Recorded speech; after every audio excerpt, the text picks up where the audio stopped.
নমস্কার, আপনি দেখছেন এবিপি আনন্দ এবং আপনার সঙ্গে শুরু করছি আমাদের বিশেষ অনুষ্ঠান প্রতিপক্ষ।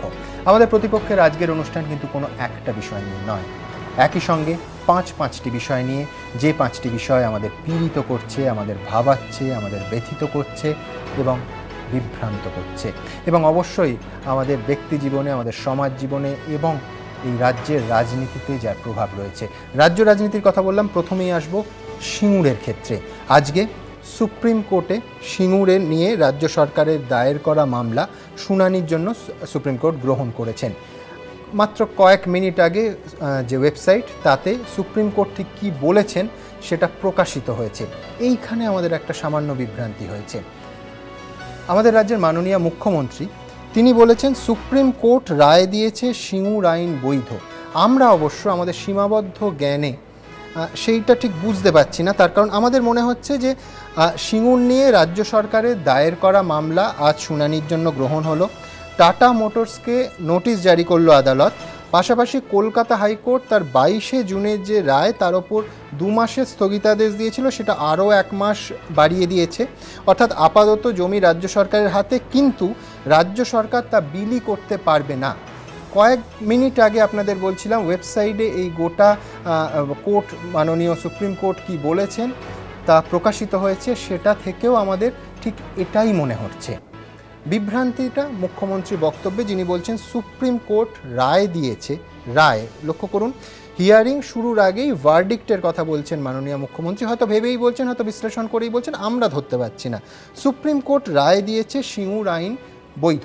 আসুন পাশাপাশি দেখাই মাননীয় মুখ্যমন্ত্রী এবং টাটা মোটরসের যিনি আইনজীবী কি বলছেন তারা, এবং আমাদের এই ওয়েবসাইটে সুপ্রিম কোর্টের অবজারভেশন দেখে, বক্তব্য দেখে ঠিক কি মনে হচ্ছে পাশাপাশি রাখবো। দেখুন, আজকে যেটা স্টে হয়েছে সেটা হচ্ছে, যেহেতু এই আইনটাকে অবৈধ বলেছিল হাইকোর্ট, সুপ্রিম কোর্ট, মাননীয় সুপ্রিম কোর্ট বলে দিয়েছেন আইনটা বৈধ। অর্থাৎ এটা আগে বলা হয়েছিল হাইকোর্টের ডিভিশন বেঞ্চে, সিঙ্গেল বেঞ্চে কনস্টিটিউশনাল বলা হয়েছিল, ডিভিশন বেঞ্চে বলা হয়েছিল আনকনস্টিটিউশনাল। এবারে supreme court, highest bench supreme কোর্টে বলে দেওয়া হয়েছে যে এটা কনस्टिट्यूशनल। बिल्कुल गलत है। हाई कोर्ट के ऑर्डर का कोई स्टे नहीं। हाई कोर्ट के फैसले में लास्ट लाइन में लिखा है कि स्टेट गवर्नमेंट को सुप्रीम कोर्ट जाने के लिए टाइम दिया जाता है, लेकिन उस टाइम के अंदर स्टेट गवर्नमेंट उस जमीन को किसी को नहीं देगी। वो इंटरिम ऑर्डर जो हाई कोर्ट ने किया था वो ही लागू रहेगा। ঠিক এভাবেই সুপ্রিম কোর্টের শুক্রবারের অন্তর্বর্তী নির্দেশ নিয়ে দাবি পাল্টা দাবির তরজা। মুখ্যমন্ত্রী বলেছেন সুপ্রিম কোর্ট শুক্রবার রায় দিয়েছে। সুপ্রিম কোর্ট কি রায় দিয়েছে? না, সুপ্রিম কোর্ট কোনো রায় দেয়নি। শুনানির জন্য মামলা গ্রহণ করে কেবলমাত্র অন্তর্বর্তী নির্দেশ জারি করেছে। সরকার ও টাটা মোটরসের বক্তব্য পুরো শোনার পরই সুপ্রিম কোর্ট রায় দেবে। সুপ্রিম কোর্ট কি সিঙ্গুর আইনকে বৈধ বলেছে? না, সুপ্রিম কোর্ট সিঙ্গুর আইনকে এখনো পর্যন্ত বৈধ বলেনি। বৈধ না অবৈধ সে ব্যাপারে চূড়ান্ত রায় দেওয়ার জন্য শুনানির সিদ্ধান্ত নিয়েছে মাত্র।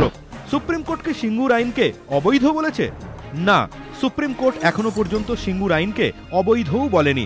কলকাতা হাইকোর্টের রায়, যেখানে সিঙ্গুর আইনকে অসাংবিধানিক ও অবৈধ বলা হয়েছে, সেই রায়ের ওপরে হাইকোর্টেরই জারি করা 2 মাসের স্থগিতাদেশ চূড়ান্ত নিষ্পত্তি হওয়া পর্যন্ত বহাল রেখেছে সর্বোচ্চ আদালত।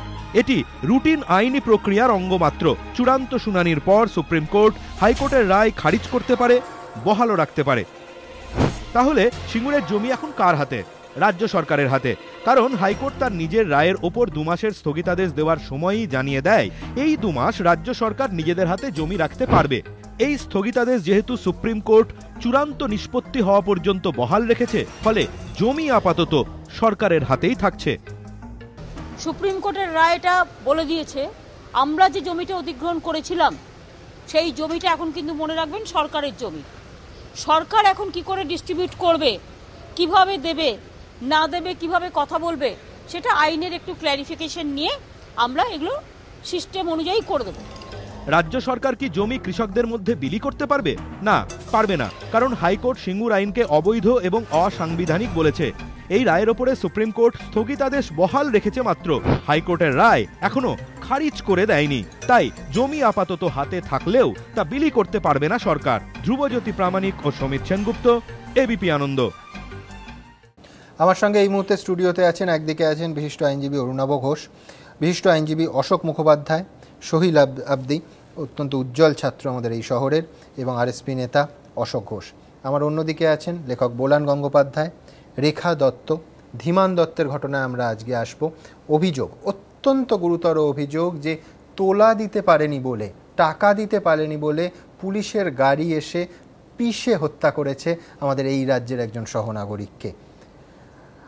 ধন্যবাদ আপনাকে। ধীমান দত্তের মা রেখা দত্ত আমাদের সঙ্গে স্টুডিওতে, তার আইনজীবী স্বপন মিত্র এবং ধীমান দত্তের অত্যন্ত ঘনিষ্ঠ বন্ধু তরুণ দাস এই স্টুডিওতে আছেন। আমি অরুণাবদাকে দিয়ে শুরু করব। প্রথমে সিঙ্গুর মামলা, আমরা বিভ্রান্ত।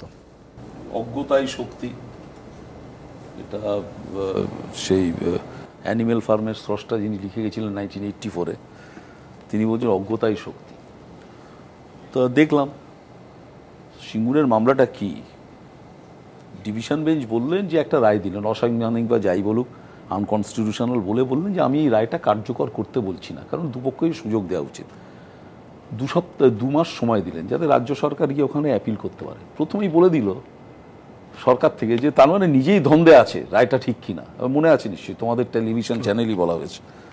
তা নয়, ওরা নিজেরাই চেয়েছিল এত শর্ট টাইমে অ্যাপিল করতে পারবো না। অ্যাপিল করেছে, জেনারেলি স্পেশাল লিভ পিটিশন বলে। আমরা যখন হাইকোর্টের রায়ের বিরুদ্ধে অ্যাপিল করি সেটা স্পেশাল লিভ পিটিশন বলে। স্পেশাল লিভ পিটিশন বাড়িতে পড়ে আসেন, পড়ে এসে যদি মনে করেন যে বিচারপতিরা যেটা শুনানির ব্যাপার, যদি মনে করেন না শুনানির কিছু নেই, সঙ্গে সঙ্গে বাতিল করে দেন, অপর পক্ষকে ডাকেন না। আর যদি মনে করেন শুনানি করব, তখন বলি ইস্যু নোটিস। এখানে টাটাকে ইস্যু নোটিস, টাটাকে ডেকে শুনবে। ততদিন হাইকোর্টের যে স্থগিতাদেশ আছে সেটা বহাল থাকবে। এবং এটা খুব সাধারণ ব্যাপার যে কোনো কোর্ট দুপক্ষকে না শুনে রায় দেয় না। একটা ডিভিশন বেঞ্চ একটা কোর্টের রায় দিয়ে দিয়েছে আনকনস্টিটিউশনাল বলে, সেটা একদিনে কনস্টিটিউশনাল বলতে পারে টাটাকে না শুনে? এটা তো কমন সেন্স। তো মুখ্যমন্ত্রী কি বললেন আমি তো বুঝতে পারছি না, মানে বোঝার মানে অজ্ঞতাই শক্তি বলছে, আমি ওনাকে দোষ দিচ্ছি না, উনি ডেলিভারেটলি করেননি, অজ্ঞতা বশে করেছেন। জর্জ অরওয়েলের সেই বিখ্যাত উক্তি, ইগনোরেন্স ইজ স্ট্রেংথ। তো এই হচ্ছে ব্যাপার। এখন কি বলবো, এখন যদি ওনার কথা মেনে নিই, তাহলে কালকেই লাঠি সোটা নিয়ে সিঙ্গুরের চাষিদের ঢুকিয়ে দেওয়া উচিত।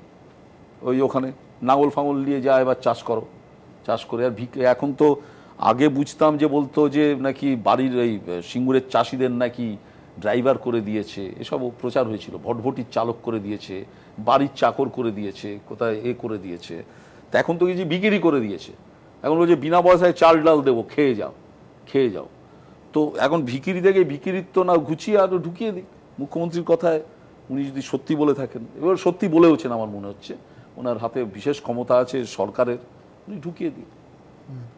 বলেন দি, এই নিরন্ন কৃষকদের কথা নিয়ে আপনার কাছে আসব। সেটা হচ্ছে, হ্যাঁ একটু বলি, মানে তোমায় দেখো সিস্টেমটা কি হয়েছে, আমি অন্য সেন্সে বলছি না। এই শুনলাম এই 3 জন যে আমি কাগজে পড়েছি পিষে মেরে দিয়েছে। আগে ছিল CrPC, criminal procedure code, IPC, CrPC, IPC তো লয়ার বসে আছেন। এখন হচ্ছে মমতা পিসি, যা বলবে মমতা সেটাই শেষ কথা, মমতা পিসি উনি বলবেন সেটাই শেষ কথা। তুমি ভাবো একটা 75 বছরের প্রোগ্রাম হচ্ছে বিধানসভায়, তো কনস্টিটিউশনাল ইস্যু নিয়ে হবে আর আলোচনা হইচই সব কিছু হবে। 1987 সালে হয়েছিল, সিদ্ধার্থ রায়কে ইনভাইট করা হয়েছিল, তিনি বলেছিলেন। এখানে উষা উত্থুপের গান হলো দম মারো দম। তুমি ভাবো কোন লেভেলে ব্যাপারটা না পাচ্ছে। উষা উত্থুপ গান গাইলেন, কিছু এমএলএ নাচ গান করলেন, সঙ্গে সিকিউরিটি অফিসাররা নাচ করলেন। This is the state of affairs. আমি বারে বারে বলছি, power without education is dangerous thing. এবং এটা যদি না শোধরায়, আমি যদি হাইকোর্টের বিচারপতিরা নাচা শুরু করেন, কিরাম লাগবে? তো মানে সিস্টেমটার প্রতি তো লোকের সম্মান চলে যাচ্ছে। অ্যাসেম্বলি 75 বছরের ডিসকাশনস নেই, কোনো ভালো বই নেই। কবে এত বড় বড় ডিবেট হয়েছে, শ্যামাপ্রসাদ মুখার্জি থেকে আরম্ভ করে সিদ্ধার্থ রায়, জ্যোতি বোস, বড় বড় লোক ছিলেন, হেমন্ত বোস, তারপরে কংগ্রেসের একাধিক লোক ছিলেন।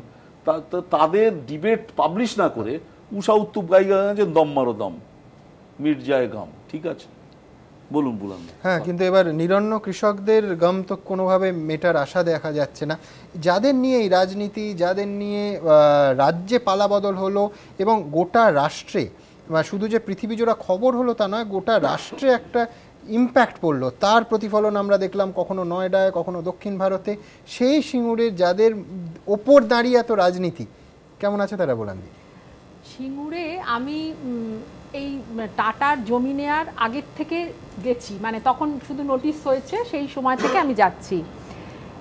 আমি সিঙ্গুরের এরকম করুণ অবস্থা, মানে আমার সত্যি কথা বলতে গেলে চোখ ফেটে জল আসে, যে সিঙ্গুর একটা জায়গা আমি দেখেছিলাম যে শুধু সেখানে যে মানে তাদের সচ্ছলতা আছে জমিকে ভিত্তি করে তা নয়, তাদের লেখাপড়া আছে, তাদের শিক্ষা আছে, যেটা লেখাপড়া মানে শুধু স্কুল কলেজের লেখাপড়া না, সেখানকার মানুষের আচার আচরণ সব কিছুর মধ্যে একটা অদ্ভুত, আমি তো অনেক গ্রামে ঘুরে বেড়াই পশ্চিমবঙ্গের গ্রামে, আমি সিঙ্গুরে একটা অন্যরকম জিনিস দেখেছিলাম। আর এখন যে আমি সিঙ্গুর যাই এবং সেখানে লাইব্রেরি ছিল, কমিউনিটি হল, এবং সাংস্কৃতিক অনুষ্ঠান করার হল, মজুর বাড়ির প্রত্যেকটা বাচ্চা স্কুলে যাচ্ছে, এটা পশ্চিমবঙ্গেও খুব বেশি নয়, সারা ভারতবর্ষে তো নয়। হ্যাঁ,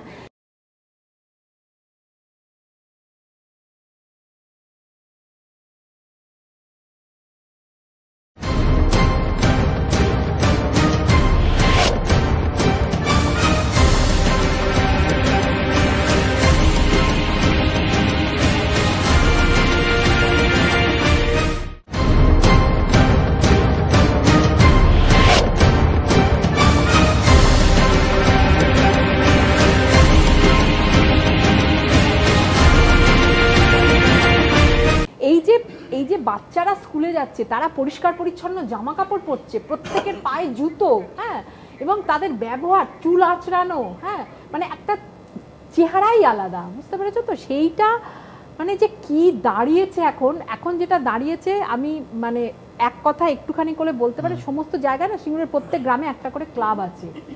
এই ক্লাবগুলো ঘরে এখন, আমি আগে দেখিনি, এখন ইদানিং সব কটা ক্লাবে টিভি আছে, এবং সেই টিভি সারা দিন সকাল থেকে চলতে শুরু করে, এবং ইয়াং ছেলেদের হাতে কোনো কাজ নেই, এদের কোনো কিচ্ছু শেখানো হয়নি, কোনো রকম একটা ট্রেনিং বা কিছু দিলে যে তারা কাজ করতে পারবে সেই জিনিসটাই তাদের নেই, এরা চাষের কাজ ছাড়া কিচ্ছু জানে না। এবং এই কাজ যারা বা যে দু একটা কাজ যারা করছে, তারা হচ্ছে কেউ হয়তো লরিতে বালি তোলে, হ্যাঁ, কেউ হয়তো কারোর একটা এটা কোনোদিন থাকে কোনোদিন থাকে না, জামার কলার সেলাই করে, সেটাতেও এখন কম্পিউটারের এসে গেছে, ফলে তাদের কাজ থাকছে না, কারণ ওর তো কোনো ট্রেনিং নেই। হ্যাঁ, এবং এই কতগুলো বাড়ির যে দেখলাম চাল ভাঙা, আর দিদি এবার বর্ষায় পারবো কিনা বুঝতে পারছি না, প্লাস্টিক দিয়েই মনে হয় চালাতে হবে। এবং যেটা দেখে আমার সবচেয়ে খারাপ লেগেছে, ওই ক্লাব ঘরগুলোতে ইয়াং ছেলেরা সকাল থেকে বসে থাকে, তাস খেলে, এবং তারা ওই যে টিভিটা চলে টিভিটাও দেখে না, জানো তো, তাদের কিছুতে মন নেই আর কি, এবং তাদের মধ্যে অন্তত 70% নেশা করে মানে শুয়ে। এটা সিঙ্গুরের কল্পনাতীত। সিঙ্গুরে তুমি আগের অবস্থাতে যখন জমি ছিল তখন গেলে তুমি দেখতে যে সিঙ্গুরে কারোর হাতে সময় নেই তোমাকে বাইট দেবে, তোমার সঙ্গে কথা বলবে, সেই জিনিসটা এই জায়গায় এসে দাঁড়িয়েছে। এখন যেটা মূল দরকার সিঙ্গুরের, এই লোকেদের অন্তত একটা ট্রেনিং দেওয়ার দরকার, এবং আমি মনে করি বিকল্প জমি দেওয়ার যে প্রস্তাব, আমি জানি, যতদূর জানি যে ধর্ণা মঞ্চেও এসেছিল, তখন প্রত্যাখ্যাত হয়েছিল, কিন্তু আজকে এটা প্রত্যাখ্যান করার আর কোনো জায়গা নেই, কারণ এই জমিটা পেলেও যে সিঙ্গুরের চাষির খুব একটা কিছু উপকার হবে বলে আমি মনে করি না। তার কারণ হচ্ছে এই জমিটা কিন্তু নষ্ট হয়ে গেছে, এবং মূল কাঠামোর মধ্যে কিছু জমি চলে গেছে, যে জমিটা বাকি আছে সেইটা ডিস্ট্রিবিউটেড হবে, এবং সেই জমি একজনের জমি আরেকজনকে দিলে, অরুণাভবাবু নিশ্চয়ই জানেন এটা, যে একজনকে দিলে তখন সে বলবে আমি এটা দিয়েছিলাম টাটাকে, আমি তো ওকে, এটা সরকার নিয়ে নিলে সেখানে একটা ডিসপিউট তো উঠবে, তারপর কোর্ট যা বলবে উঠবেই এই ডিসপিউটটা। হ্যাঁ, আমার জমি আমি টাটাকে দিয়েছি, আমি তো আপনাকে দিইনি, কাজে আমি তো কোর্টে তো যেতেই পারি। এবং পেলো কৃষক, তারও তো নিজের জমি পেলো না, যেটা নিয়ে এত লড়াই, জমি তো পাবেই না, নিজের জমি পাওয়ার কোনো জায়গা নেই। সেটা তো বাম ফ্রন্টের আমলেও বলেছিল অল্টারনেট জমি উল্টো দিকে দেব, হ্যাঁ, কথা বলা হয়েছিল তোমাদের প্রোগ্রামে, আমি জানি যে ধর্ণা মঞ্চে সেই প্রস্তাব এসেছিল এবং সেই প্রস্তাব প্রত্যাখ্যাত হয়েছে, কিন্তু আজকে যে অবস্থায় দাঁড়িয়ে আছে সে, তাহলে দেখো আমি একটা কথা বলি, ওই জমিটাই চাই, এটাই যদি মূল ইয়ে ছিল, তাহলে কিন্তু ওখানে একটা লড়াই করার দরকার ছিল। যেদিনকে আমি প্রেজেন্ট ছিলাম, যেদিনকে ওই জমি দখল হয়েছে, সেদিনকে কিন্তু কোনো তৃণমূলের নেতা, কোনো তৃণমূলের কাউকে মাঠে দেখা যায়নি। তোমাদের ফুটেজ বার করে দেখো, কিছু যাদবপুর ইউনিভার্সিটির ছেলে মেয়েরা তারা গিয়ে রেজিস্ট করেছিল, হ্যাঁ, এবং তারা অধিকাংশই তারা নকশাল, এই তারা রেজিস্ট করেছিল, এবং তার আগের দিন পর্যন্ত যে কি বলবো একটা প্রস্তুতি ছিল, পরের দিন কিন্তু সমস্ত লোক মাঠে চলে গিয়েছিল, কারণ আমি জানি স্থিরভাবে জানি যে সেদিন নেতৃত্ব থেকে বলা হয়েছিল যে আজকে কিছু হবে না, কিন্তু সেদিন হয়েছে। হ্যাঁ, হয় তাদের কাছে খবর ছিল না, আমি তো আর জানি না তাদের সঙ্গে পুলিশের কি কথা হয়েছে, হয় তাদের কাছে খবর ছিল না, বা তারা কোনো রকম ইয়ে করেছে। মোট কথা সেই জমিটা তো তাহলে দখল করতেই দেওয়া উচিত হয়নি, তাহলে তো তোমায় সেইখানে রেজিস্ট্রি করতে হবে।